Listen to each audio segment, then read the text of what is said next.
Oh, snap. We live so fast. It's so weird not to wait for 30 Not to seconds. wait for 30 seconds. Not yet. We're gonna get there. But hello, Geoff. How are you? Oh, I'm doing good. I'm doing great. How have your 2 weeks been? Man, 2 weeks. Is That's how that, long it's been. yeah. Yeah, it's been a minute.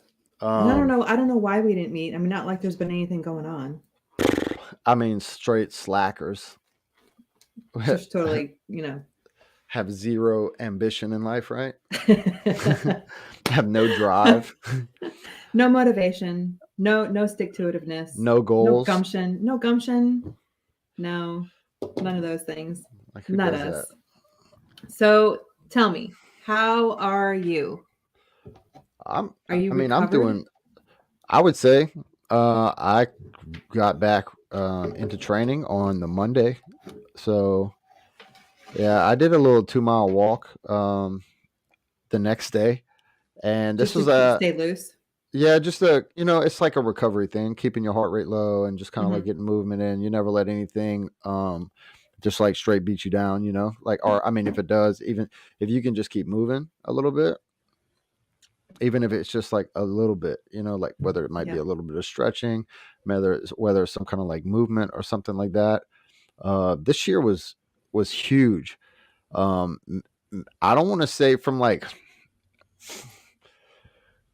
just just an overall point, like standpoint, like viewpoint, if you want to, looking at the pictures that I posted from like Hmm. you saw that, right? Like the Hmm. just us three running on the road, and then you see like the next year, it's like, and man, like to see to see the people that showed up at 4:30 in the morning, and so two of the guys that came down from First Form, they were talking, and I heard or I saw one of them stories that they were posting, and he was talking about something.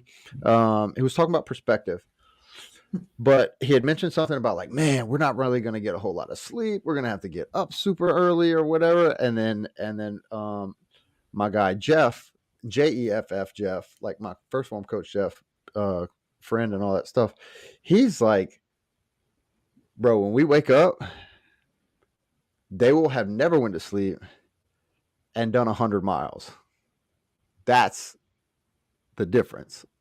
Like that's perspective, right? Like we're talking about like maybe not wake like how difficult it's going to be to wake up, and they'll have never gone to sleep because they've been grinding all night. Yep. You know what I'm saying? So, then the music, we had the national anthem played on the horn, Hmm. on the trombone, and that was really cool. It got me deep into like my emotions and mindset like really quick. It's just the sound of that thing I get is it. just, so um there were just so many key factors to the improvement, the growth, the sponsorships and stuff like that. Like, I mean, we had twice as many sponsorships we had last year, and I was a sponsor for the like I used my brand as a sponsor um, for the event as well. Whereas this year it wasn't like that. You know what I'm saying? Like, but It grew, but you worked so hard putting this thing together and growing it because you believe so much in what it's doing. So when you have that kind of passion behind it, people really feed into that. They want to be a part of that kind of thing. yeah, no, for sure. And so the guy Matt that just he was one of the main photographers for it and stuff like that. He helped me do all the photos, the pictures, and He's all that stuff. amazing. I Yeah, mean, my God, those pictures, they captured the energy and the spirit and the grinding. They were great. I was so proud of you. man. I was up periodically, I mean, throughout all of that because it was an army weekend for me. So I was able to Right. kind of like log on and sort of follow and see what was going on. And I was so proud of you, man. Yeah, it's just and here's so the thing that's so like I know like okay, so I believed in it from day one and stuff like that, right? But you can't grow something unless you get like I don't want to say unless you get people to believe in it with you, but people believe in the journey, but they believe in the path, and I couldn't have done it without like totally without the support of this community. You know what I'm It's saying? the I don't vision, know. Jeff. I They don't buy know if I into could have. your vision. Yeah, for sure. Um, I'm just really proud of everything as far as like where I've been able to bring my life, but then also where this community because this community is like they haven't handed me anything. You know what I'm saying? Like I earned it, right? But the opportunities that have been presented to me by people here and like connections and stuff like that are like I I just couldn't have done this anywhere else. You know what I mean? I could have, but I think it just would have looked a lot different. Of course, it would have looked different because you don't have the same two people anywhere, right? Yeah, but I But know what you mean. I think it's deeper than that. I think sometimes there has to be a convergence of a lot of different factors to really actualize who you are and what your vision is. I do think sometimes that where you are physically and geographically, I do think it matters. oh, I for think you sure. found your place. Hmm. Well, there's just so much like I'm not that anywhere else doesn't have heart and stuff like. I think it's just the type of community that is in like with the military and stuff like that has helped Hmm. me a lot. Right, I like that being connected to all of the people here really helped push me a lot. Put me into a bunch of different circles where I don't know where I don't think I could have got pushed the way that I got pushed here in other places. Like they don't have the same kind of runners. I'm not going to say that Louisiana doesn't have ultra runners, but they don't have trails like they have here. They don't have Mm-mm. like the present. They don't have the There's no opportunity. topography. No, they don't have the type of like the geographical land to do the things that and then Hmm. safely, right? Like if you let's just say I would be because I cycle all over. Like I mean, you look at a 50-mile stretch here from Destin to Panama City, and there's a possibility that you'll see me somewhere between that 50-mile stretch regularly. You can't do that in Louisiana. Mm-mm. It's not No, first of safely. all, you'll get run over by a cane truck or somebody. You just no, you can't.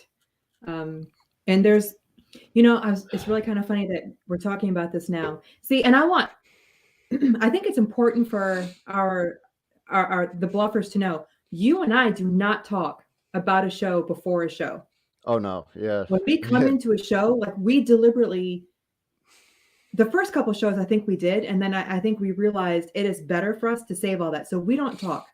So we have no idea what's going on until we meet and we yeah. start gabbing here. But this morning, my dad and I were sitting next to each other. My son had a baseball game, and dad and I were chatting. And as we often do, we kind of talk about how our journey and how it ended up here. Growing up in New York until my, I don't know, early 20s, and then 20 years in Louisiana, and now here in North Carolina. And I don't think that my life would have taken the turns that it has or provided the opportunities that I have now back in Louisiana. I just, Yeah. it didn't, that this life was not going to happen there. And not that my life No, there wouldn't have been fine, but my perspective would have been a lot different. different, It didn't much, skew for much sure. different. And the people I would have known and things like that. And when I moved here, I felt like it was the convergence of everything, right? In Louisiana, people used to tell me all the time, you're too intense. You're too this, you're too this, you're too this, you're too this. And now I come here and people are like, I love your intensity. I love your passion. I love your drive. I love your leadership. Come do this with us. Like, I feel like You're at I home. had to come. Yes, I had to come Yeah, to a place where people came from all people over the appreciate your country. energy. Yeah, well, they come from all over the country and all over the world. So they're used to having to make friends with new people, and they're used to being a part of a community and having to find people. Louisiana, I call it a cake dome state. Very few go in or out. So it's a very multi-generational state, and it's very hard to break into that. Not that I didn't have friends, because I did, but the friends that I have here are deeper and more intimate quicker than I developed in decades living there. Yeah. And I think that where you are and who you are fits into certain places better than it does with others. So I understand when you say it has to be here.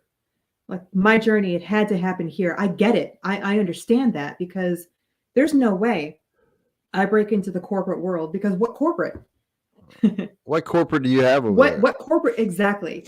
So Like how am I especially like gonna a or an HQ of corporate, well, right? exactly. And here in North Carolina, Charlotte in particular, well, Charlotte is the financial capital of the country behind New York City. We have more banks and Right. financial institutions that have their headquarters here than any place else other than in New York City. So to have this opportunity, it had to happen here. Yeah. And how I got Well, into this yeah, and all of exactly. that, I mean, it's people say wherever you go, there you are. And sometimes that's true. But where you are matters so much, and the opportunities that you give. And that kind of brings us into what you and I kicked around talking about tonight, which is how our goals, and we always talk about goals, right? Every show. We had a whole show devoted to developing your goals. But today we want to talk about how life, how as we grow and change, and how as our perspective grows and change, our goals grow and change with us. So things that we thought we wanted 10 years ago or 5 years ago may not fit along with a life that we want to build for ourselves now, because of how things happen. So, and that's what I was texting you earlier. No, I'm not a quitter, but I'm not No, a and glutton for punishment either. yeah, no, I totally got that. I am. So here's what precipitated that. So at the end of drill, well, battle assembly now in the reserves, in what month is this? We're in May. May. In the end of BA in April, I had the general and those colonels pull me aside and select me for this position, right? That was going to set me up, that I was a lieutenant colonel. I was functioning in a colonel's job. I was starting to plan this big warfighter exercise, and I had a team. I'd been engaged in this, doing this. I registered for that class that I need, that miserable month-long, year-long class for the Army. At the end of BA this month, the very last thing, literal seconds before we walk out the door to drive to the airport, one of the colonels, because the others weren't there, pulls me in and says, "Look, there's a guy who got selected for promotion to colonel, and he's also the same MOS job that you are. It was unexpected, but he needs promotion. We're going to put him in this slot for promotion. We're putting him in your slot for promotion." And I didn't know. I said, what about the warfighter planning? They said, "Yep, he's going to do that too, but you're welcome to, stay and help and do stuff there." And I'm sitting in my head, and I thought for a second, and here's my inside thoughts inside my head. No, you are not going to take advantage of me and the expertise I can bring to this position and have me do this colonel's job if you're going to put him in that slot. If you're putting him in the slot that you selected me for because he's ready for promotion, then he's going to do the job. My current slot has nothing to do with that. So anyway, I'm thinking all this in my head. Then the other side of it is I'm also thinking at the very same time, if I make myself indispensable and if I fall on my sword for this and if I continue doing this planning, then that's going to set me up in a good light and they'll be appreciative of that, yada, yada, yada. I'm thinking all this. On the other side, so now my brain is split into thirds. I'm thinking, but they already selected you. They already value your expertise. They already know what you bring to the table. So I struggled. And he asked, "Do you have any questions?" And I said, well, after that, no. I don't, but what happens when I'm ready for promotion? And they said, well, we're just going to do the shuffle and we'll move people around. And I'm just, if I get in the car and I'm not talking at all on the way to the airport, my husband is looking at me and he's like, "Do you want to talk about it?" And I said, "No, I don't. I don't want to talk about it, mainly because I don't know how I feel. I don't know what I want to say. I'm disappointed." But then I'm starting to think things happen for a reason, not because they're predestined, but because we can then look at this, reflect on it, meditate, do the self-reflect, and then figure out where we want to move. So that's what I've been thinking for the last week or so, because I don't want to make any rash decisions that are based on passion, right? Based on disappointment. I wanted to really think about how I felt in this class. Oh, So you mean so meanwhile, it's not good to have an outburst react. So you mean you're not supposed to react in the moment? You mean like you're supposed to stop and like think about it for a little while? indeed, Geoff, you are. You are supposed to stop and consider things before you react, especially when it can have huge repercussions on a very, On very you, long-standing career. yeah, Yeah. for So sure. Tuesday night was the first class of that year-long class, and one of my old bosses back in Louisiana has been telling me for years, "You need to do this class. You need to do this class." And I kept telling him, "There's no part of me that wants to do this. There is not a part of me that wants to do this class." But I said, "Okay, I have a shot for not a shot. If I do this class, I will get promoted. If I even like within this class, they could promote me." How long Um, is the class again? 1 year. It meets every single Tuesday as a class, and then you meet with your small group additional. And then there's homework and stuff like that that you have to do throughout the week to prepare. So we sat in this class on Tuesday. I registered for the class because I said to myself, okay, '06 Colonel, it's right in front of me. I mean, I could have this. It's not a question about whether or not I'm going to do this and get promoted. I know that they will put me in this slot. I know that I will get promoted. So that's it right there. I sat in this class on Tuesday. I can't even explain. Imagine the most miserable circumstance that you can and a class that you detest almost more than anything. That's this class. There is, as I suspected, as we went through the syllabus and the instructor was talking about the things that are part of this class and what we'll be doing, when I tell you that there is nothing in me that wants to take this class, there is nothing in me that wants to take this class. Nothing. What did Joseph? What did he say? 106 wants someone else to do their job, especially when yeah, he's in for a treat. No, yeah, and that's the thing. You're not going to say you're not going to. I'm not going to do his job. You're either going to keep me in there to do the job that you selected me for, or somebody else is going to do it. So anyway, so this is what I'm thinking. I'm thinking I can be doing a lot of things on a Tuesday night that I value and want to do and am driven to do, or I can sit in this class and be miserable, even though I know I will make '06. Yeah. So I am proud of what I've accomplished. I am proud of my service. I am proud of the job that I do now. I am having a crap ton of fun. I love doing what I do. My ambition, I think, Geoff, has changed. Oh. I think it's redirected from the military into my civilian career and into this podcast and into my family. You know, this weekend when I was at BA, I missed 2 baseball games of my sons. My daughter got sick, and my older daughter had to wind up bringing her to the minute clinic at CVS because we weren't home. I mean, thank God, because Sabrina, our 19-year-old, has custody over the kids when we are gone. She is their guardian. So I missed all that. I missed that. And on Tuesday night, I missed the opportunity to sit outside on our back patio and drink some Prosecco and enjoy the beautiful North Carolina night. I missed that because I was sitting in a class that made me miserable. What's Prosecco? Is that another bougie type of water? Oh my God. No, it's not a bougie type of water. It's sparkling white or rosé wine. So sparkling So it's bougie wine. wine. Sparkling wine, if it's made in Champagne, France, is champagne, right? Then you just have sparkling white wine. You have Prosecco, which is an Italian sparkling wine. You have Cava, which is a Spanish sparkling wine. I know what My Cabo pref- is. my Tequila. preference, I always, if it sparkles, I drink it, but I prefer Prosecco or Cava to champagne. I'm not a huge champagne fan. Although it sparkles, I mean, I'll drink it. But anyway, I miss those opportunities. So I think, Geoff, that my perspective changed. And I'm not sure that this class, even though I know I would make '06, I'm not sure that class is worth it. And I think the difference is for me is I am leaving it on the table. It's not being taken from me. I think I'm choosing to leave it on the table, and I think I want to drop the class.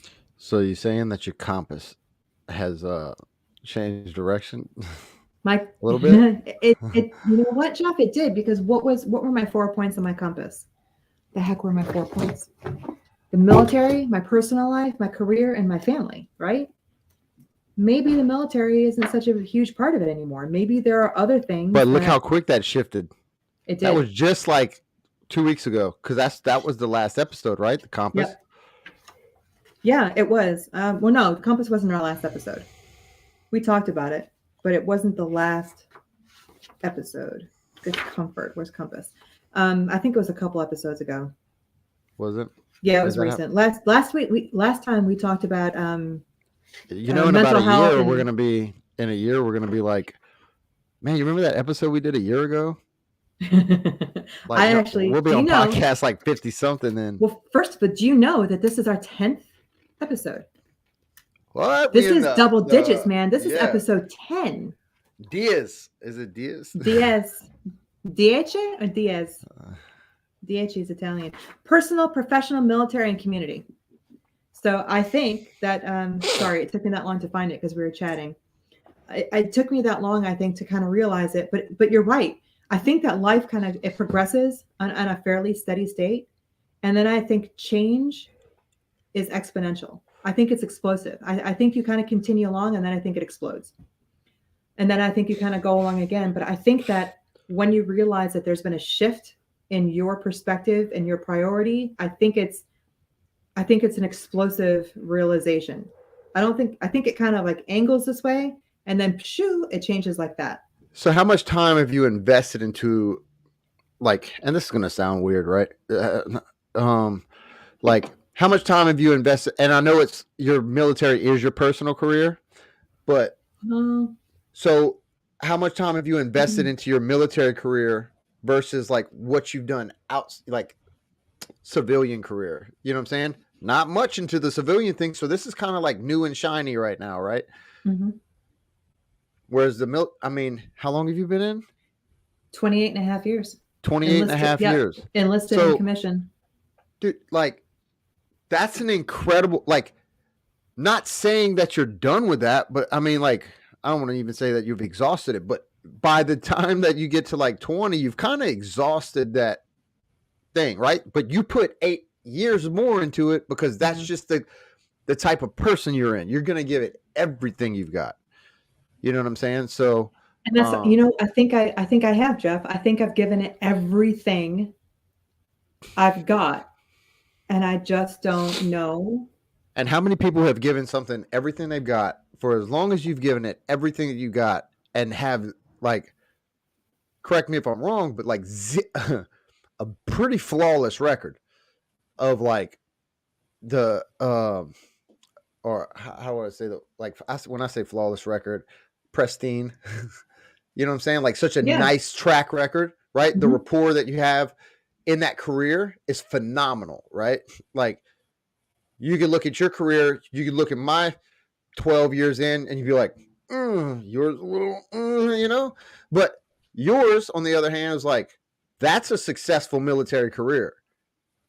Mine, well, a little shady, but yours depends on how you look at it. But I thank you, Jeff. I appreciate that, and I think I feel that too. And I think, we always talk about you got to keep that bucket full. I don't think that I've got anything left to put into this. I am happy if this is my decision, right? If I choose to leave this class, which means that I won't be eligible for colonel because I don't have the class. You know what? I'm good with that. Yeah. Well, and it's been a week now, and I have gone through what I have really done what we're going to be encouraging people to do today. I've reflected, I've thought about it, I've let it go a little bit. I haven't dwelt, I haven't done those kinds of things, and I'm just sitting here and I'm thinking about it. It was a blow to lose the slot. But I mean, I get it. I don't think there's any malevolence in there. And I know when they put me in that slot, I was selected, and that was an intention, was to put me in the slot and promote me, have me do this job. I believe that.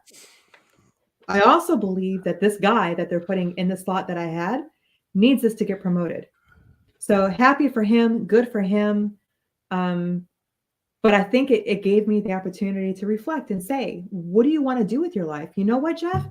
I think I want to put more into my civilian career. I think there's some certifications that I want to get because I have a new project now of planning, being the lead planner for cyber exercises. You know, my boss Corey she's our exercise team leader. There's various kinds of exercises. She's put each of us in charge. She's put me with the cyber stuff, and which I love to do the cyber, but I'd like to have some credibility behind that. You know, when people see me, I'm not a technical person. I'm a planner. I'm an operations and I'm a planning. That's my expertise. That's what I do. So like I want to put time into getting that. I want to finish my Homeland Security and Emergency Preparedness exercise certification. I want to finish my CISA, my CISSA. I want to finish that. I want that. And I can't do that. And I can't put the time into this that I want to do if I'm also doing that other class. That class is taking valuable time. So where do I want to put my energy? Is something that doesn't matter to me as much anymore, or something that matters to me incredibly. So I think that's my decision. I really think that's what I'm going to do. Yeah. And it's not like, any other position, any other promotion that you've ever had. Would you say that it was a doubt in your mind, or like a question in your mind of if you were gonna like not go after it or not? When is the last time you ever had a position where you were gonna be promoted and be like, oh, I mean, no, you probably said, go ahead, put me in that slot, give me the school, let me get that, let me do this, let me go ahead and make sure that, you know what I'm saying? Like, you're probably really doing that job way before you were ever into it, and then doing Well, it yeah, that's the before you Army ever way. went to the school, right? But when have you ever been, okay, we're going to put you in this position, you're doing this position, and be like, you know what? I don't really think that I want to do that. When have you ever said that? And got to Never. that point where you like, I don't want to say stalemate, but like, it's like, you know what? This is the first time that I've ever said my goal was lieutenant colonel, but this is the first time that I've ever said and felt okay and said, you know what? I'm good. Yeah. I'm good. I'm good here. And it's funny because I told my boss this in Louisiana years ago. I said, I'm good. Make it to lieutenant colonel. I don't want to do this class. And he's like, you need to do the class because you never know what's going to happen. I'm really happy to know that I knew myself even all those years ago, because when I sat there and looked at that syllabus, I could feel everything in me seizing up. And it would be like me doing an entire year of calculus and math, like every single math class. Not that I'm not good at it and wouldn't succeed in it, but oh my God, I can't stand it. I don't Yeah. want to do that. And that's just how I feel. And I just don't want to do it. I want to do this. I want to be able to shoot the breeze and do this. I want to sit on my back patio. I want to go to my kids' baseball games. I want to be able to hang out with my daughters when they say, hey, we want to go get coffee at 8 o'clock at night. I want to go with them. I don't want to You have to might not say, sleep can't. that well, but Yeah, I don't care. Yeah, that's true. But I had the time with my kids. And I get what Terry's saying. But it's a completely different kind of satisfaction. My children, that's my posterity, right? That's the legacy that I leave, is growing really good humans and having them lead the beautiful lives that they want. It is tremendously satisfying on a personal level. My children have no impact on my satisfaction with my professional person. And that is just as much a part of me as anything else is. I have given everything that I think I have to give and that I'm willing to give to the Army. I have only just started to give everything that I can give to my personal career. yeah. My children will continue to give everything I have to give for the rest of my life, because that's what we do when you become a parent. That never stops. Like your relationship may shift, right? I don't actively parent my 19-year-old daughter, but I sure as heck am there when she wants guidance or support or things like this. It changes that, but it'll never, my status as mom will never change. Um, but boy, there are some things that I'd really like to devote an awful lot of time to right now. I'm doing Yeah. one of them right now, and the other one I'll do again on Monday morning. What So Let's say, what time was that class on Tuesday? 7, 6 Central until at least 8. I was gonna say we could occupy that time with this. We could. Not a good. No, it's not. That's No? Tuesday nights either, and I'm kind of getting on the about to phase out of that, but kickball is on Tuesday nights, but I also have a Bible study that I do on Oh, Tuesday yeah, yeah, nights yeah. with a men's group. Mhm. So that's not really. I don't want to. That's the time that I kind of don't really want to jeopardize right now. Yeah, no, and that's I know that Bible study in particular has become really important to you. And one of my friends from Rotary just asked me to be the VP on the board for the Queen City Honor Flight. Oh, nice. So, I need to yeah, which introduce. is I have some Rotarians down here that I do I'd love some to meet stuff him. with that I need to introduce you to. Would love to meet him. I think she's like, is there a president Yeah. Well, of there's a like of governor. the chapter or something? She just got So elected, or like I don't want to say elected, but there's a club president, and they'll take office in June. So each club has a president, and then there's a board of each club, and then the clubs are members of districts, and there's a district governor. So my friend who is the executive director of the Queen City Honor Flight is right now he's finishing up his tenure as our Rotary District governor. So there's Rotary is very important to me. Some of my closest friends are in Rotary. The community service that I love to do, we do through that. And he got to know me through Rotary and asked me to be his vice president. I think with some growth into some other positions, but this is a big deal. And we have 2 flights that are scheduled for this year. We're standing up. We have a board meeting coming up this week. This is important to me. This is honoring the men and women who made it possible for you and me to do what we do, right? These people set it up for us. They deserve this. They deserve that kind of honor and that, so that's really, so yeah. So your Bible study is important to you. We haven't yet set a steady night for our board meetings, but I do know that we both kind of want to move away from Saturdays. So maybe we'll have to do what I do when I move my kitty litter. We'll have to move it a little bit at a time so that people can still find us. Like it's not from Saturday to Monday. We'll move it right. a little bit at a time until everybody's good with the adjustment. Yeah, maybe so. So I want to tell you something and I can't remember what it was. Oh well. That one left. That's the benefit of not having a script. You're welcome. Thank you, TBI. Hello. Happy Halloween. So Geoff, you got to keep Post-its. That's what I do. I have Post-it notes. Yeah. And I put them here. See, look.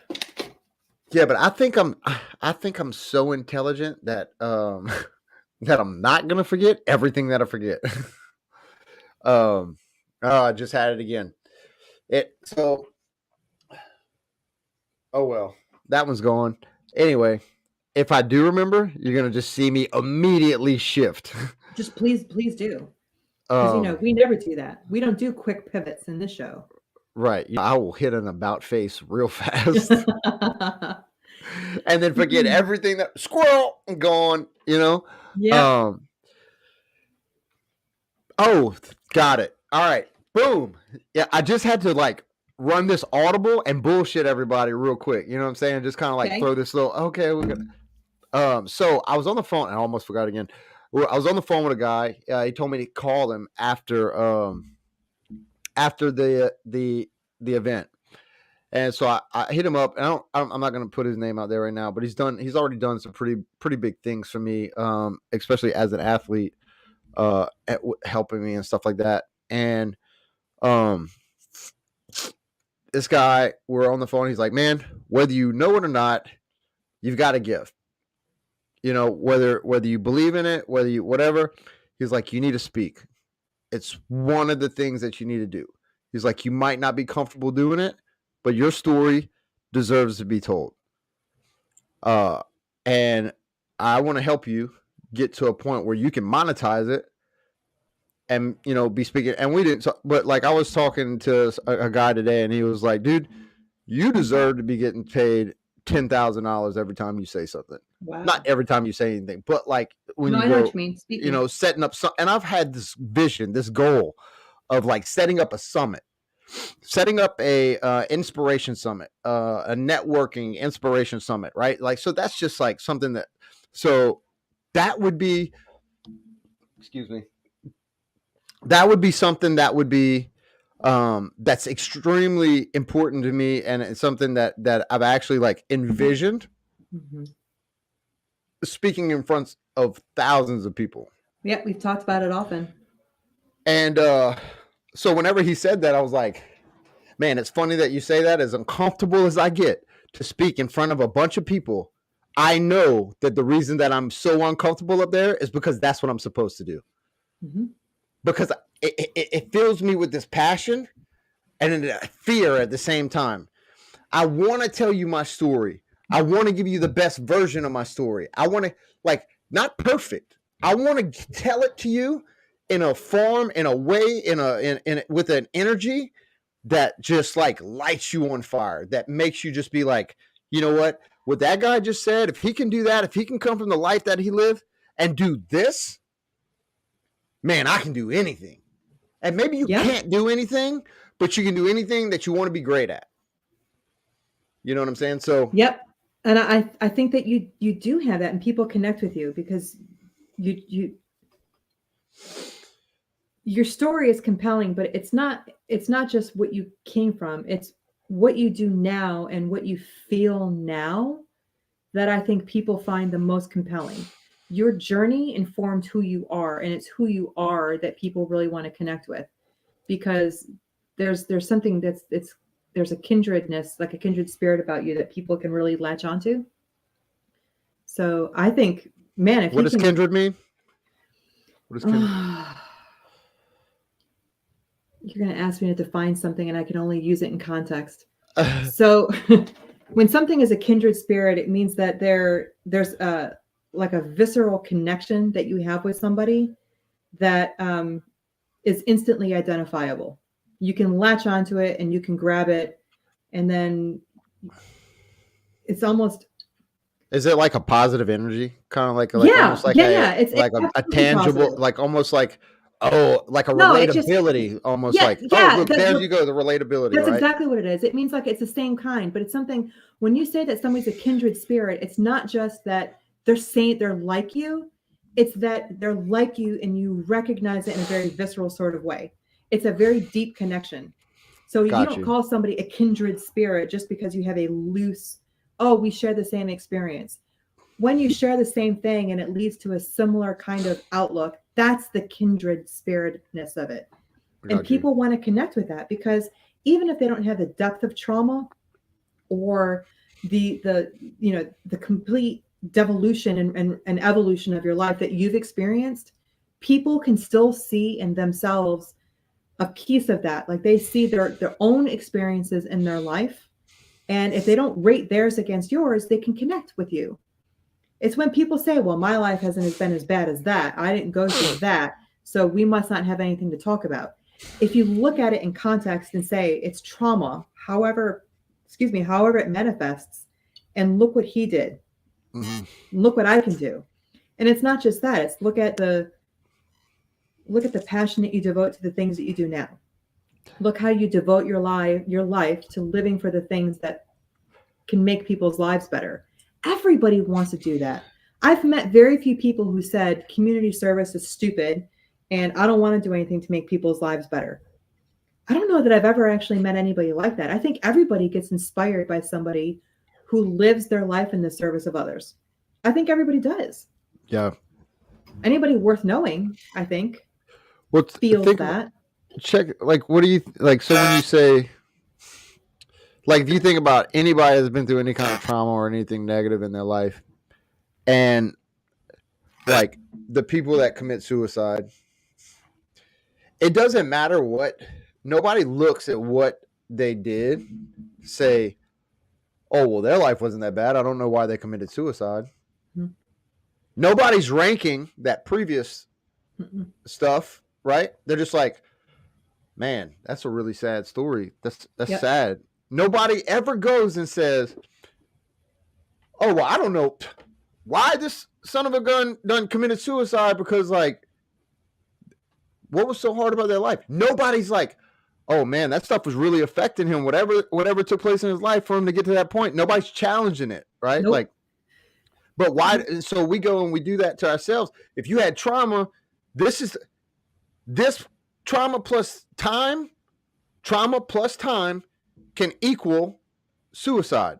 That's right. Or what, you know what I'm saying? Trauma plus time, that's the formula, right? Trauma, and then give it time, and you may or may not be able to deal with it, equals veto the bill, right? Well, Like I think the other thing is you subtract resiliency, because resiliency is deeply personal, and people have a level. So an extremely resilient person is going to deal with trauma in a much more successful way than somebody who isn't as resilient, who suicides, either with an attempt or completed suicide. So it's the resiliency factor. So trauma plus time minus resiliency equals ideation, attempt, right, execution. So, and the thing that I also battle with in those terms, and I know this wasn't exactly the topic of the conversation originally, but now that we're here, it's like whenever people say people that commit suicide is weak, or that's the easy way out, or something like that, whenever I'm like, bro, you have no idea the kahunas it takes to eliminate your life. You have no idea what it takes to get to that point. I think it's despair. I think it's a complete lack of. It's a lack of fear. To a degree, right? Maybe it's beyond fear. Self-harm, right? Well, maybe it's beyond fear. Maybe the despair is so great that fear is not even a factor. Because sometimes it's insecurity as well. Yeah, but so that's the thing. Like, how, if you feel truly that the world is better off without you, which I think is what people who, when you talk to them who have they've had ideations of suicide, or they've attempted a suicide, what they'll say is, I thought the world would be better off without me. 100%. So the feeling of worthlessness, I think, negates fear. I think you have fear when you feel worth. Well, okay. So like it makes me wonder. Like, I know what you're saying. I think the actual moment of actualizing your plan, right? There's a switch there, but I wonder what makes the person throw that switch. Is it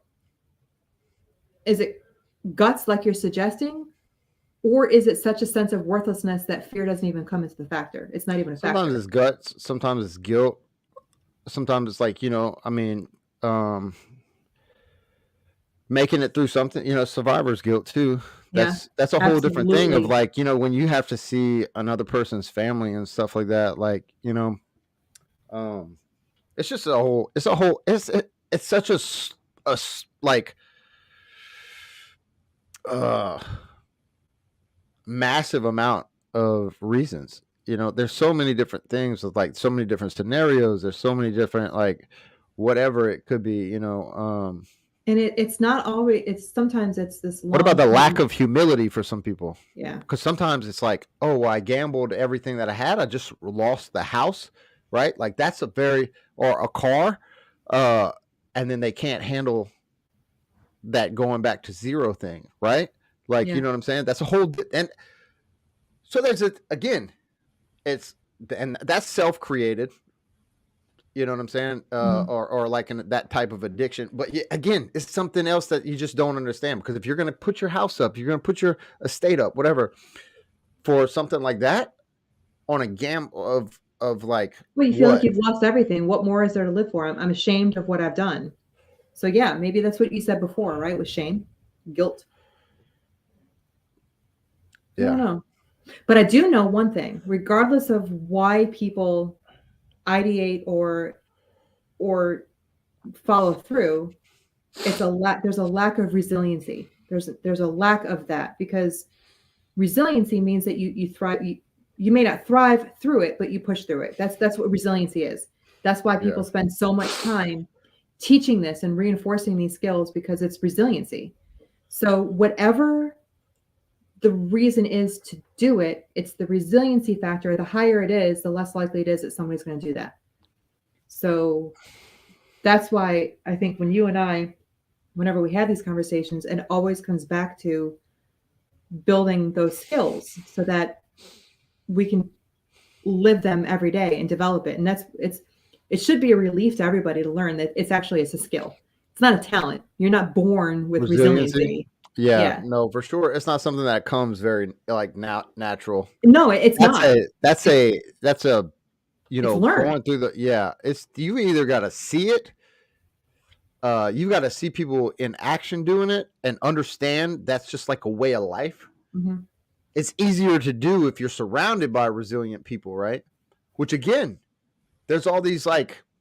That's why they worry about copycat. Yeah, that too. So usually when there's one suicide, they look for others, especially in high schools and middle schools, because like it plays a 3 or whatever. It begets. So I had to teach a block this last weekend, and I only had an hour to teach resiliency, and you're supposed to have multiple, but I kind of reviewed all the things that we've learned and brought in a new skill. And it was positive, how to give positive affirmation and how to like give and take criticism so it's constructive. So one of the examples I gave is how many has ever watched like American Idol, right? And you get this kid who comes on to American Idol and they say, my mama told me I am the best singer that she has ever heard in her whole life. And of course, I'm going to win American Idol. And then the kid sings and they sound like the tree frog that echoes in my big fountain outside of my backyard. Those things are pretty nice. You don't want to buy a record of it, but you mean you don't go to sleep to that? No. So you think no, that's a bullfrog. The tree frogs are, oh my gosh. But so learning how to give and receive affirmation and criticism is a huge part of resiliency. And I think that when you know how to give criticism and when you focus on people and you learn how to give affirmations, you show somebody that you're listening, that you're part of their life, that you care about what they do, you care about how you talk to people. What'd she say? Lonnie Wayne, he also does help with veterans and suicide awareness and stuff like that. He's in the Air Force and stuff like that. Yeah, so Lonnie, to your point, so the Army in 2013 sent me to Master Resiliency Trainer School at Fort Jackson, South Carolina, and I spent 2 weeks there learning the principles of resiliency.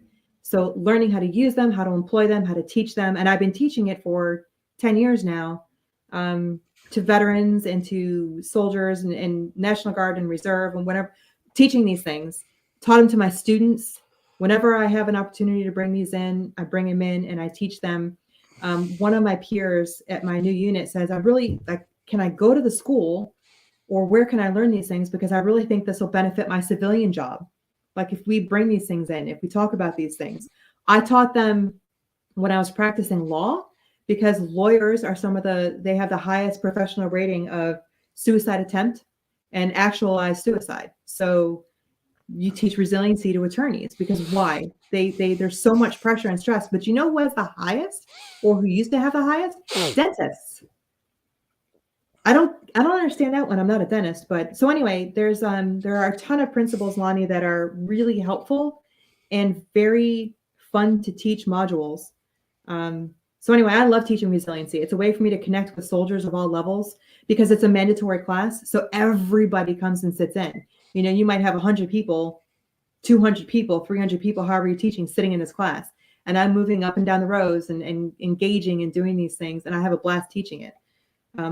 Because I just got a master idea. Go ahead. Because it affects people.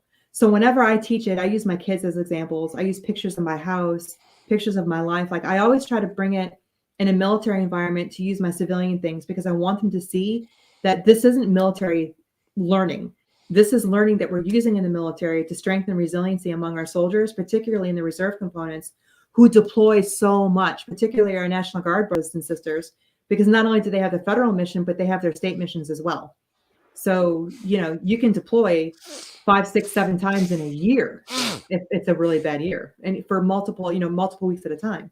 So we teach resiliency. So I always like to show that because I want them to see not only do you apply these things when you're in uniform, but you apply these things with your kids.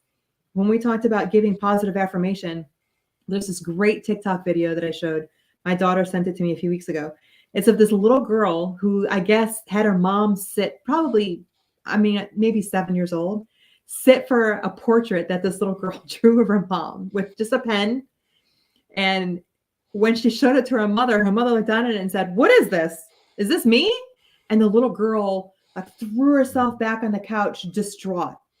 And then mama realized what she had said and changed it all around immediately to do a recovery and started talking about things and picked out very specific things. But what I found so great was that never once did that mom say, "This is the most beautiful thing that anybody has ever drawn. This should go on the wall in the Louvre. You're going to be a world famous artist." All that crap that parents She didn't set her up for failure. Exactly. What did she say to her daughter? She said, "I have never seen anything like this in my life. This is what a liar." Well, no, but she didn't say this is the most beautiful thing. What she said was truthful. "I have never seen anything like this in my life." And the little girl said, "Why is daddy laughing?" In the meantime, the woman's husband, I mean, he is on all fours, just dying laughing. And she said, "That's because daddy, he doesn't know anything. He doesn't know that this is how you say things are amazing in French." They're just laughing. And at the end of it, this little girl felt validated because mama gave her the attention and focused on very specific things. So like when you tell kids, I stopped saying to kids, "What a beautiful little kid." What I try to say is, "Boy, can you see the inner light for this child shining out through his eyes. And this smile is so engaging." So instead of saying, "Oh, what a cute kid," find something on the kid to focus on and concentrate and do that rather than just give the blanket crap that people give that doesn't mean anything. Yeah. So anyway, it's a lot of fun to teach that because it matters to people and it builds something real that you can take and you can share with your kids. And you know, one of the things I love is all these soldiers are laughing because I'm like, how many of you go home, you're screaming at your kid because your kid's been pitching cards. You ever like take a deck of cards and like you can pitch them in a way like targets almost? Uh-huh. Have you ever done that With cards? No, I with have deck of throwing cards? knives that I do that with. My son, I pitch throwing knives. my son takes a deck of cards. It used to make me crazy because I'll be sitting Well, I there don't trying like to. cards getting bent, so I'm not going to do that. Well, we're a card playing family, so I Yeah, probably y'all have probably 15 yeah. decks of cards. So, Right. but he takes them like he flicks them. So I'll find one. I'll change out a light bulb someday, and there'll be a stupid card sitting up but so I can get mad about it, or I can look at that and say, "Well, good thing he's gotten better since then because now at least I can find most of the 52 sitting right here rather than like all over the house." You got to change your perspective. Yeah, I agree. So I was just thinking, you remember we were talking about the speaking stuff and all that Yep. stuff. Well, Yep. I think maybe I've developed another $1 million idea. I think it's going to be a resiliency summit. Like you'll have people come in. Let's just say we get I know some people that have some pretty powerful stories out there that I've had the opportunity of speaking around, being engaged with, and stuff like that, or whatever. And we have these people share their stories and overcoming and stuff like that. And it's a networking tool. But then at the same time, you bring in like yourself that teaches like resiliency. Mm-hmm. You know what I'm saying? So now you're teaching the education part of it, right? And then you So it's bring like, so people you have in all who can these, show it, who can boom, you model have it. all this, and then you could go and be like, explain all of it type thing. Yes. That would be dope. We'd have to study that and figure that'd be that out. amazing because I use videos, right? And like things like this, but when I teach it, because I don't necessarily have that, but if you had real life people, what you can basically show is here's how you employ this skill, or here's how you personify this skill, and that would be amazing because I think people connect with that. Yeah, Learn the think that would skill, be cool. see it in action. That would be cool. Oh, And that'd be like so a much fun. hands-on live deal, like you know what I'm saying? Yeah. So Love it. The one thing that the part that I left out, I'm glad I'm able to keep on to this right now. Man, my dihexa must be working. That's my brain peptide that I take. So the guy that I was on the phone with, have you ever heard of Toastmasters? I have indeed heard of Toastmasters. He said he wants to sponsor my membership for it. Whoa, that'd be So, awesome. yeah, and I'm like pretty pumped about it. I need to That's do a little bit more great, Geoff. research on it and stuff like that or whatever. But he was like, "Man, I prayed on it and I prayed on it and I prayed on it," and he's like, "I just can't come to another solution of this other than I want to support you and make sure that you have the tools that you need to be able to pursue That would be this amazing. path." You We know? have a chapter of that in my at my work. Oh, really? Yeah, I think you would love it because it'd be difficult for you. I think that you would look at it as a challenge because, and I'll tell you what it'll help you do. It'll help you form those mental bullets that you need to follow in your head Oh, yeah. when you're giving those talks and things like that. It'll help you do that. Agreed. No, I That'd be think. great. I mean, I definitely want to be. The more that I've seen these like keynote speakers and stuff like that, the more that I'm like, I need to develop that. I do I know too. that anytime that I get up to go speak, I'm always panicking to make sure that I have something written down. And I think it's the reason why is because like I need myself to structure what I'm gonna say. Yeah. I always know it's not like I forget my story. It's not like I forget because I'm trying to get away from whenever I get in front of people. I don't want to just talk about my story. You know what I'm saying? Right. Every time that I get in front of something, like if I'm doing an event, chances are you probably know my story already. Yeah, but You know what I'm saying? Like I want to get out there and I want to talk Yeah. about the thing, and then like talk about how I'm moving, like whatever, or just talk about the whatever's pertaining to the event without Right. like There's talk about a always little resiliency of my life, but then at the same time not just diving into it, just being like, hey, right. like boom, boom, boom, boom. This is how I get through this, overcame that. And this is why I'm passionate about this. And that's kind of how I spoke in front of the group on this past weekend or whatever. That's great. And there's always a way to take your story and tailor it to whatever the circumstance calls for. Oh, So if the man, that's situation, but that's what, and the if you're always, formula that I wanted yes, to get to and is your like, time challenge when you give a keynote speech, right? You don't want to ramble. Your time, like you say to yourself, I'm going to speak for 10 minutes. They tell me I have 15 minutes. They tell me I have 45, whatever it is, there's always going to be a time thing.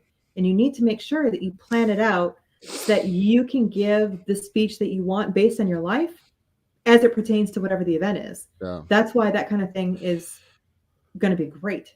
right. And Toastmasters, you'll enjoy that because it's organized. It'll help It's you. about to challenge the ever living out of me.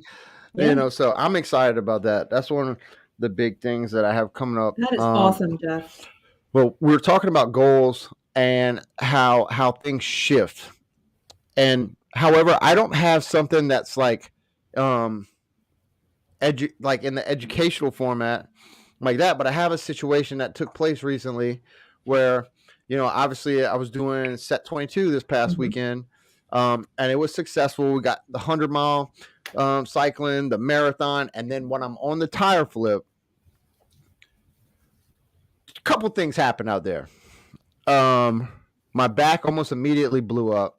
Like I had some posted in my story about it. I haven't exactly posted those pictures on as in a post yet, but I immediately when that took place, it was like I had to go to a different place. You know what I'm saying? Like you have to go to a different place because my legs were hurting.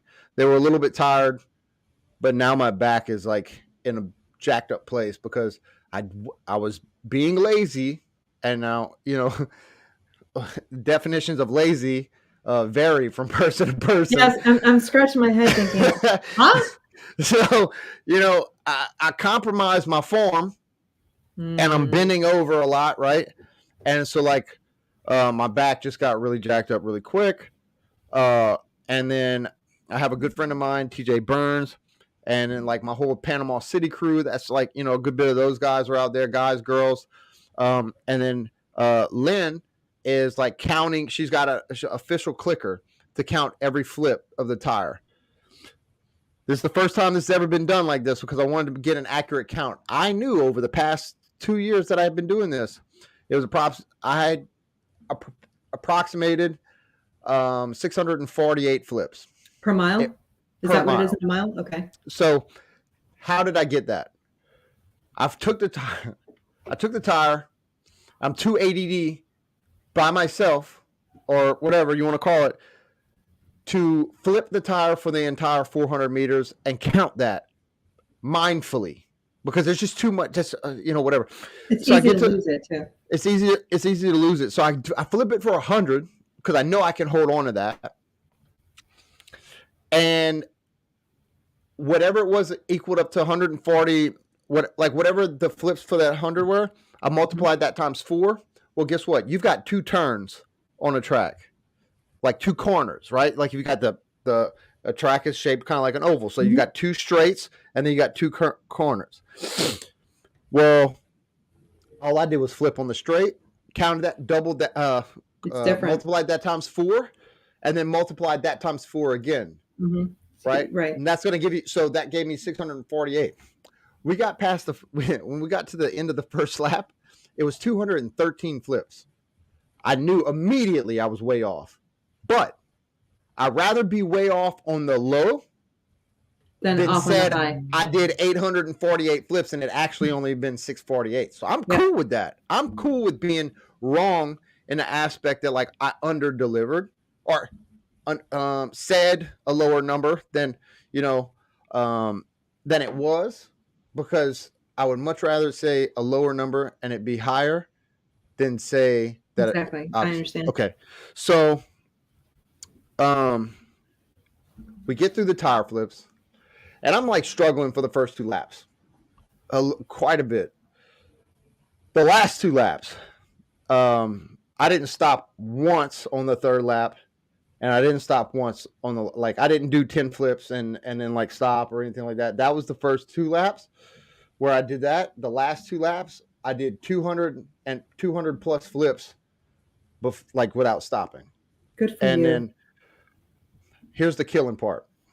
The part where I humble myself immediately. I was not proud. I was proud, but I was not proud in in this aspect. Immediately once I got done flipping the tires, flipping the tire, and they said it was 864 flips, I had already stopped.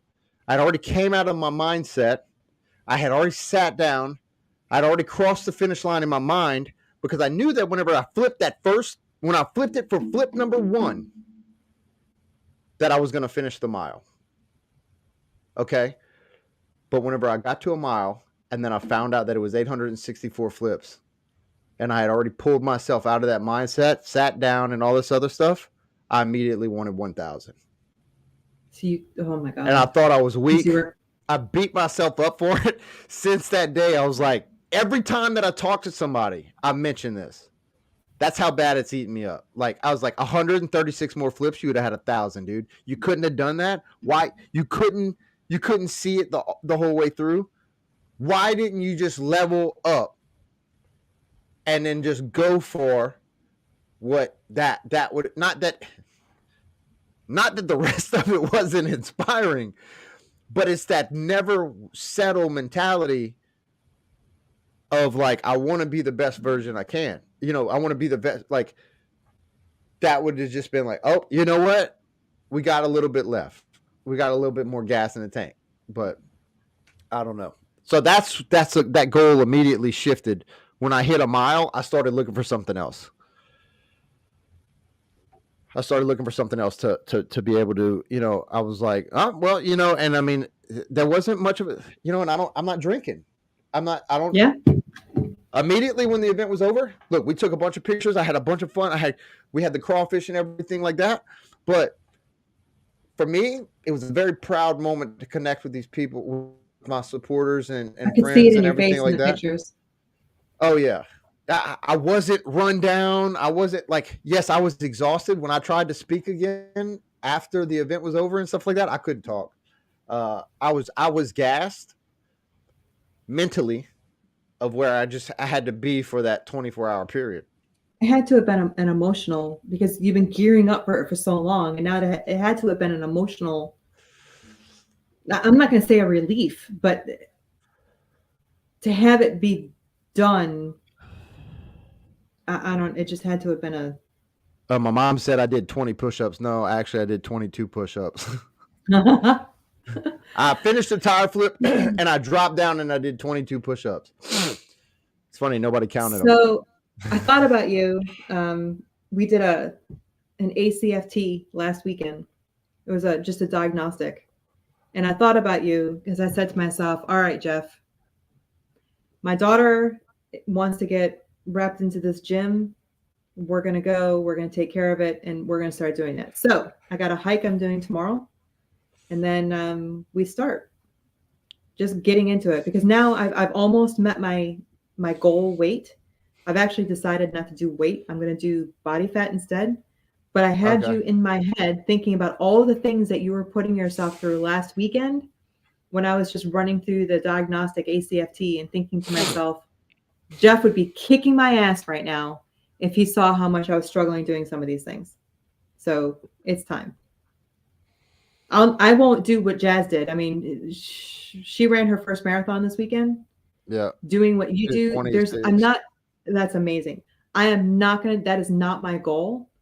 But my goal is to maximize what I can do. And I keep Geoff's right here in the front of my head thinking, I am going to figure out how to flip a tire that I can flip for, I don't know, what would be a good goal number. But I'm going to do that. I'm not going to do a mile because that's my partner done that, not me. But I'm going to do it. You inspired me to do that. That's dope. That's what it's all about for me. It really is. I had one of the newspaper interviews that I did. I was on the phone with him. I'm gonna say, but what is like? He asked me like, what do you do this for? Expecting me to say the Indian veteran suicide, and that kind of changed as well. Because yes, of course that is the goal. That is the goal, right? But what's the smaller, more attainable goal? Like an immediate goal. And that was where, like I said, I had to tell him, I was like, that is the goal. But the goal is also to connect people to more resources so people know that there's something out there for them. So people know that they can have a way to go before you have to, before that's how you end the suicide part. They have to know that the resource is there.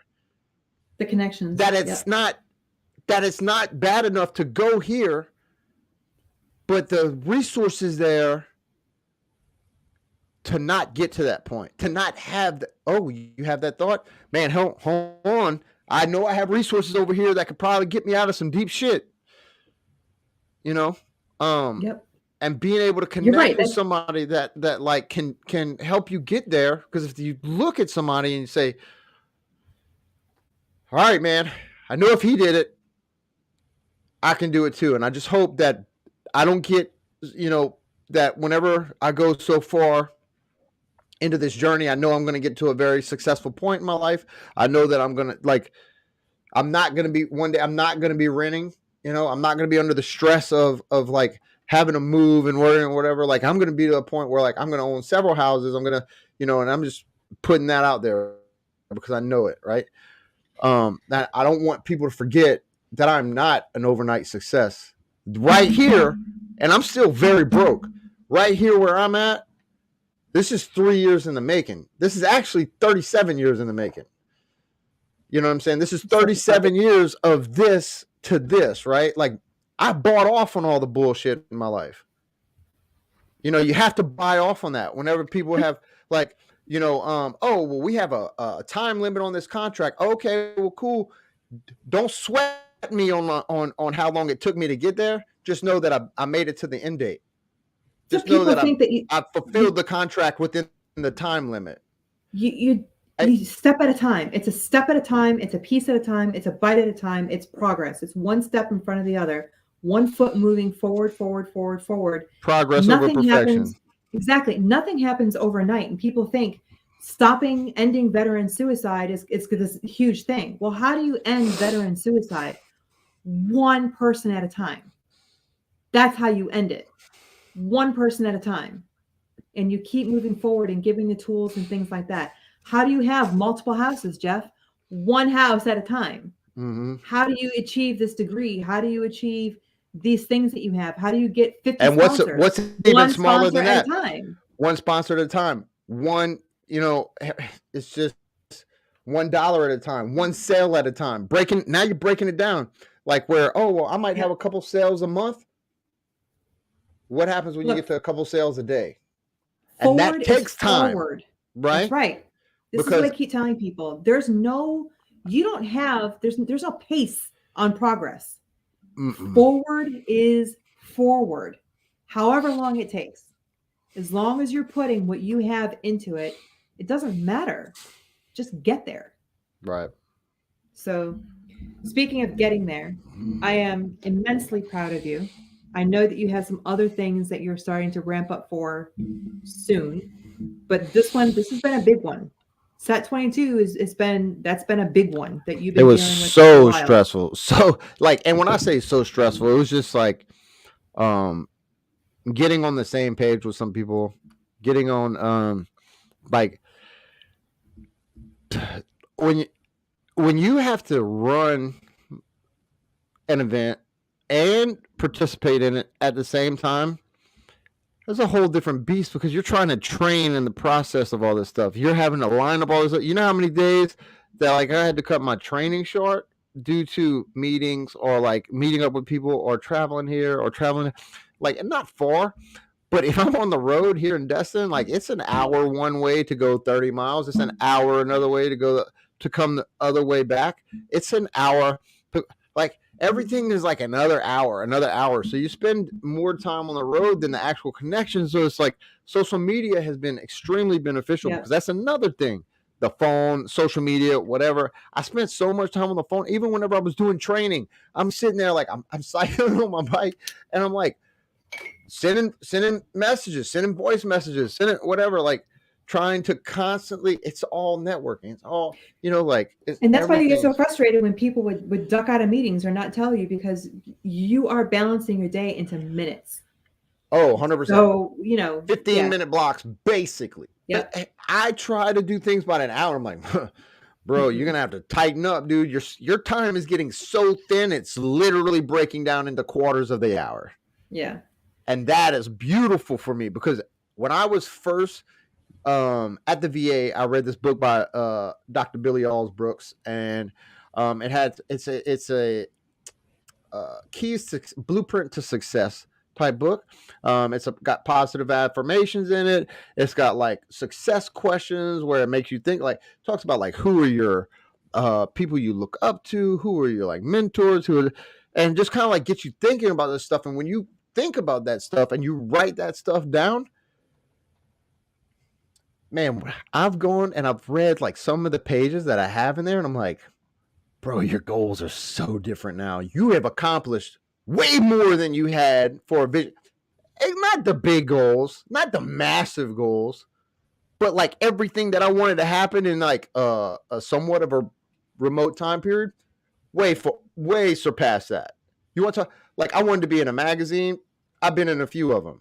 You know what I'm saying? Like I wanted to be in a newspaper, not going to jail, like regularly. You know what I'm saying? Like, so you Google my name or YouTube my name, you've got like several videos, you've got all this like positive stuff that pops up now where like it used to be mugshots. It used to And be mugshots, like, and that's the beauty of like the 3 years of growth from that period of time, because it's like whenever the first article came out and I was like, oh man, this is dope. But look at all these arrest photos under it. yeah, You know what I'm saying? Like, and that's cool. That's real cool. Not to toot it my own is. horn, but that's like legit growth. That's It like is. It legit is. saying, oh But man, now you can look at it and you can build on it and you can say, okay, this is what I wanted 3 years ago. oh for How is it yeah, changing now? Like, what has happened in my life where my perspective changes? And I'll tell you what the big thing for me was my first kid going to college and realizing, and any parent will tell you this. We always tell this to new parents and they don't quite believe us because they're exhausted. They don't sleep and they're like, oh my God, I can't wait till my kid sleeps. I'm like, put toothpicks in your eyelids because this little squalling baby is going to be driving tomorrow and will be in college next week. Yeah. That's what it's going to feel like. So I looked at my kid, and then I looked at, I have my son is finishing 8th grade. My second daughter is finishing her 10th grade year. I'm running out of time to continue to suck the marrow out of my life with them at this stage when you're still actively parenting. So that was a huge thing for me when I realized, whoa. So when you say that my goal changed quickly for the Army, it kind of did. Like the actual decision making happened like that. Yeah.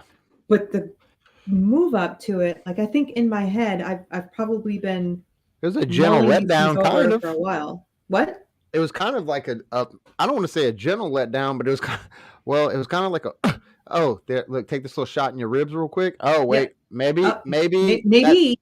Yeah. Maybe maybe it's the sign. like yeah. So I think that's what people, when you continue to be mindful with your life, and we talk about this all the time. We talk about journaling, we talk about reflecting, we talk about spend that time with yourself and get to know yourself and things like that. When you do that and these things happen, I think you can see the perspective. You can make that shift a little bit more successfully because you're not battling to see who you are and how you play into it. I think but you have to be in touch with yourself and know what's important and not question those things. And I think that's what's making it so clear and so easy for me right now. And why it's for me, it like some people might be, and I'm sure some people are like, she's crazy. Colonel is right here in front of her and she could get it. And I just can't bring myself. What other stuff comes? Not necessarily There. like anything like a bad side would come with it though, but like what comes with it, right? Like how much more time do you have to spend It's away from your prestige. family? Like Yeah. how much more beneficial will it be to have that other than a retirement benefit or a monetary benefit or whatever, Well, right? yeah, I mean, it's How much prestige, time is it, right? so It'd be the glory of the promotion. It would be people looking at me and saying, shit, chick made colonel. Like that's legit. Except that chick made lieutenant colonel and she left colonel on the table. So it's pride. Giving it up, it's pride. the ego thing, yeah. It's 100%. And I just don't have enough of an ego to say that I care that much about people I and what they respect think about that. me. I respect the hell out of that. Being able to So like I'm not a quitter. know. No, I never thought that you were. I just sent that. You're breaking my chops. I was just checking you. I know. But hey, look, I don't know if my parents are still downstairs or not. So this is my You good? parents. They're awesome, right? They brought Popeyes for my middle kid because she mentioned that she wanted Popeyes. So they called and said, we're going to bring Popeyes over because Izzy said she wanted some. Okay. That's pretty cool. Yeah. Now, I'm not eating it because that's not going to help me get my body fat down to where I want it to be. But, it'll smell good. They smell good? Man. I'll just smell it. Take in the smell. I hear you. I haven't even had a whole lot of Prosecco.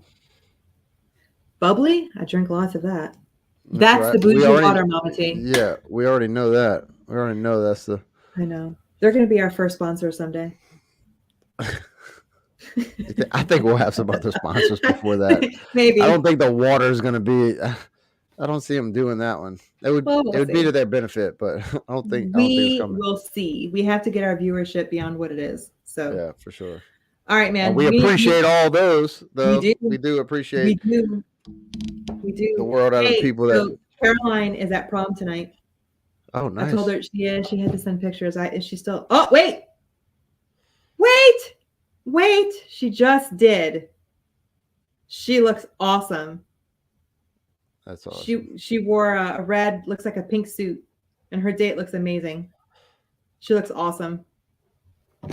So I'm all excited to hear about her prom tomorrow. But anyway, that's it. I think I'm gonna throw in the towel. I got to do a hike tomorrow, and then I've got to start a new life on Monday. I'm gonna get myself tight, man. That's my new goal. I got to sit down with you and write up some attainable goals. Okay. And you got to keep me accountable because you know how much I hate going to the gym.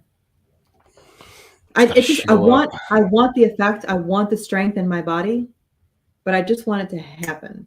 It'll happen. It'll happen a lot faster than you think. Love but it. you have to be able to, you have to get the protein. You have to be able to make sure that you have the building blocks. You have to have carbs in your system. Also, you're going to have certain things that you didn't have before. Well, and that's why honestly, I haven't really stressed about it all that much, but I'm getting to Yeah, the point now where it's the next step. So, I'll get you in the first format. yep, You do can it, and use I'm ready that for to your kill it. training plans, and I'm then ready to kill it. you'll have your training plan, and you'll have your um, basically your formula for success. You'll have to track your food I do that and track already. your water. I do that already. Eventually, just UPC scan it, majority of it, Okay. and it tells you how many calories you need, protein, carbs, fats, and then like you can pre-plan out your day.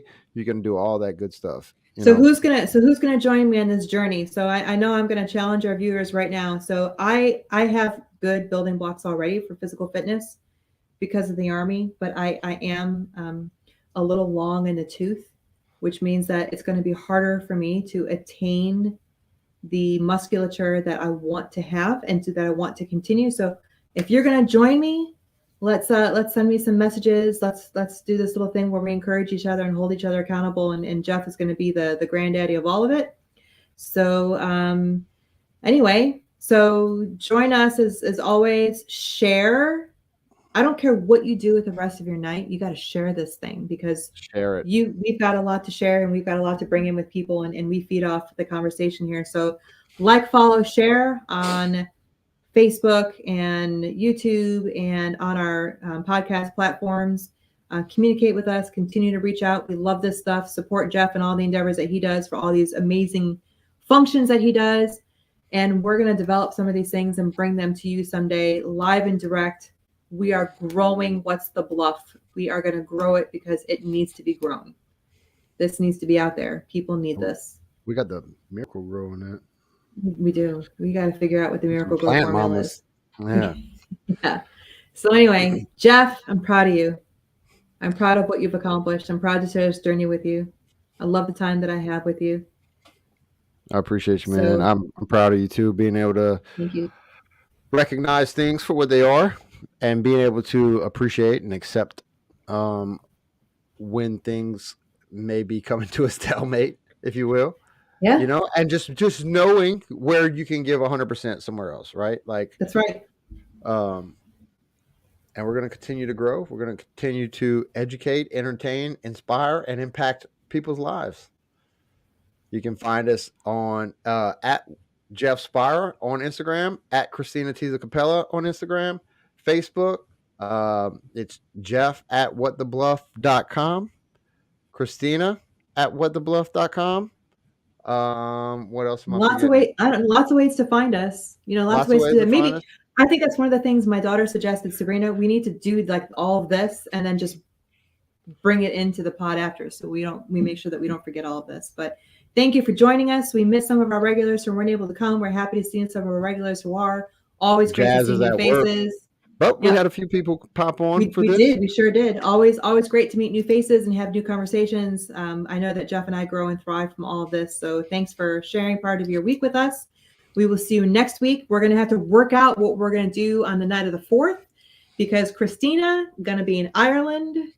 We got to work nice. that. Yep. We're going to have to work that one out. We might be remoting from the Emerald Isle somehow. I don't know. Maybe we'll do some short ones over the next couple of weeks. I have to figure out what I'm gonna be doing too because yeah, right. You got your thing. I've got Summer Smash coming up, which is a major fitness like networking thing for First Form. It's a party / like networking event. And then we've got the Race Across America coming up from like the 15th to the like 26th. So no. Yeah, yep. That's what it is. Like 15th to the 26th, I think it is. Yes, we're gonna have to work all this stuff out. We got to work all this out. Yeah. Remote when we can. I think that might be kind of fun if I bring you along. We just might have to change the time with the time difference. Yeah, we'll have to figure something out. We'll make it happen. Figure it out. We'll make it happen. All right. But thanks for joining all of us. We'll see you next Saturday, same time, same place. Right, that Geoff and Cristina out. We out.